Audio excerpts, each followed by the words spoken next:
Buenas tardes, señores congresistas. Siendo las 3 de la tarde con 23 minutos del día 9 de junio, con la presencia de los señores congresistas Aurelio Pastor, Renzo Rayardo, Juan Carlos Seguren, y con la dispensa del señor congresista Juvenal Silva, con el quórum reglamentario damos inicio a la cuarta sesión ordinaria de esta comisión multipartidaria de investigación.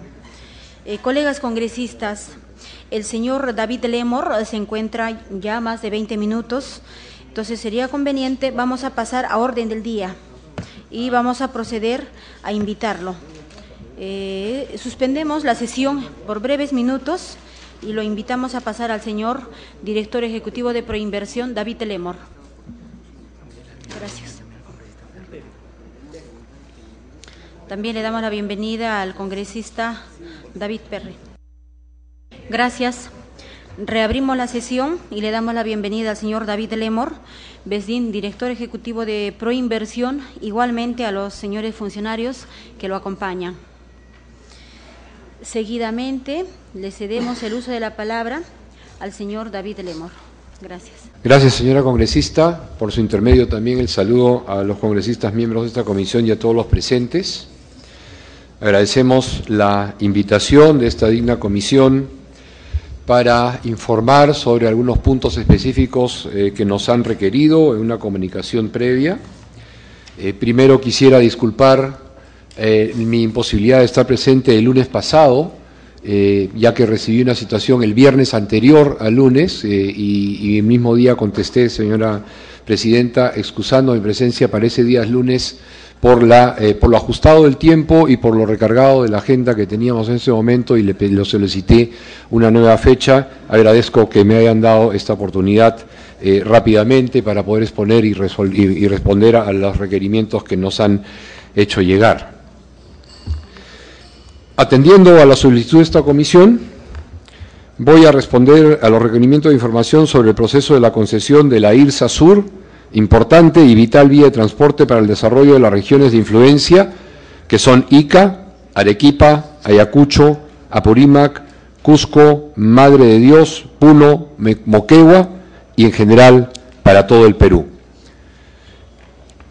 He preparado una presentación para que podamos ir siguiendo visualmente los puntos requeridos y las informaciones que estamos brindando en esta oportunidad.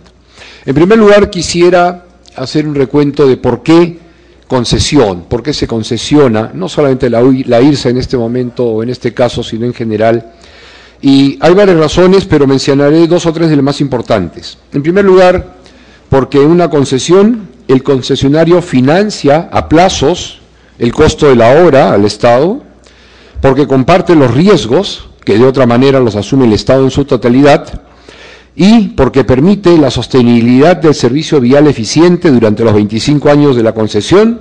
En este caso, el concesionario debe operar y mantener la carretera en perfecto estado durante ese plazo, al final del cual, terminado el contrato, podrá renovarse o volver a concursar para un nuevo concesionario o asumir esta operación el propio Estado de acuerdo a lo que considere en ese determinado momento. La historia ha demostrado que el Estado no es un eficiente gestor en estas actividades. Generalmente las obras públicas construidas por el Estado no han recibido el mantenimiento adecuado, generando sobrecostos innecesarios. Según un estudio reciente del Instituto Peruano de Economía, entre 1997 y el 2007, de un total de 5.182 kilómetros que debieron tener mantenimiento, solo 1.108 kilómetros fueron mantenidos, generando una gran pérdida para el Estado por un monto estimado cercano a los 600 millones de dólares.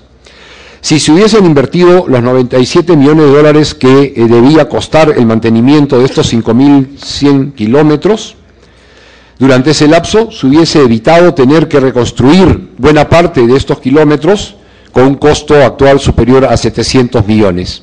Es decir, si hubiéramos invertido cerca de 100 en mantener durante esos 10 años, hubiésemos ahorrado volver a construir estas vías tan dañadas con un ahorro de 600 millones de dólares. En cuanto a la IRSA Sur, En esta gráfica se muestra la composición de los tramos del proyecto Corredor Interoceánico Perú-Brasil-IRSA-Sur. El tramo 1, de San Juan de Marcona a Urcos, con 757 kilómetros. El tramo 2, de Urcos al puente Inambari, 300 kilómetros. El tramo 3, del puente Inambari a Iñapari, en la frontera con Brasil, de 403 kilómetros. El tramo 4, de Azángaro al puente Inambari, 306 kilómetros. Y el tramo 5, con un ramal de Matarani a Juliaca y uno de Hilo a Juliaca, y la conjunción de Juliaca a Azángaro, en total 827 kilómetros. Un total de 2.593 kilómetros, de los cuales alrededor de 1.050 son nuevas carreteras y 1.560 carreteras mejoradas o puesta a punto de las mismas. Veamos la secuencia del proceso. El 25 de agosto del 2003, en una declaración conjunta, los presidentes de Perú y Brasil otorgan prioridad a la ejecución de los ejes de integración con el Brasil desde Iñapari hasta los puertos en el sur del Perú. Mediante Decreto Supremo 018-2004 del Ministerio de Transportes, el 2 de abril de ese año se confirma el carácter prioritario del proyecto, que serviría como elemento de articulación y desarrollo integrado de las economías regionales del sur del país y la integración transversal del mismo. Mediante Ley 28214 de 29 de abril de 2004, se declara de necesidad pública y de preferente interés la ejecución del proyecto, estableciéndose la ruta. En la siguiente gráfica podemos ver una proyección de la ley promulgada y firmada por el entonces presidente del Congreso de la República, doctor Henry Piz García, el día 30 de abril de 2004. En junio de 2003, el estudio de prefactibilidad realizado por la Dirección de Provías Nacional del Ministerio de Transportes y Comunicaciones es aprobado por la Oficina de Planificación de Inversiones del MTC, que es parte del Sistema Nacional de Inversión Pública, el SNIP. Según el resultado del estudio de prefactibilidad, el proyecto podría soportar variaciones de 30% en el monto de inversión, manteniendo aún así la viabilidad del proyecto. Es importante resaltar que el estudio contemplaba el asfaltado de la vía. En esta siguiente lámina proyectamos rápidamente las láminas de conclusiones y recomendaciones de la aprobación contenida en el documento emitido por el economista Amaru Quijano Pitman, director de inversiones de la Oficina General de Planificación y Presupuesto del MTC en ese momento, y que vemos en pantalla. Contando con esta aprobación de la OPI del MTC, organismo responsable del SNIP en el MTC, como decía, se desarrolla entre enero y noviembre del 2004 el estudio de factibilidad con términos de referencia aprobados por la OPI del MTC.